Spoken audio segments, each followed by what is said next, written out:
સ્વાગત છે। સંખેશ્વર બાર એસોસિએશનના પ્રમુખ અને ઉપપ્રમુખની બિનહરીફ વરણી કરાઈ।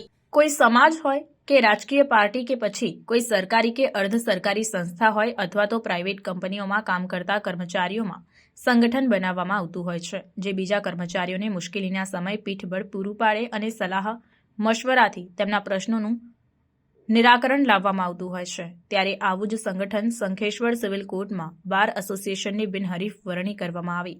તેમાં પ્રમુખ તરીકે ગોવિંદભાઈ કે મકવાણા, ઉપપ્રમુખ રમેશભાઈ એ ખેર, સેક્રેટરી વિક્રમસિંહ આર રાઠોડ તેમજ સહમંત્રી દિલીપકુમારસિંહ રાવલ, લાઇબ્રેરિયન એસ.એચ. પઠાણની નિમણૂક થતાં બાર એસોસિએશનમાં નિમાયેલા સૌ વકીલ મંડળ દ્વારા અભિનંદન પાઠવવામાં આવ્યા હતા। રિપોર્ટર ગુગાજી ઠાકોર, સંખેશ્વર।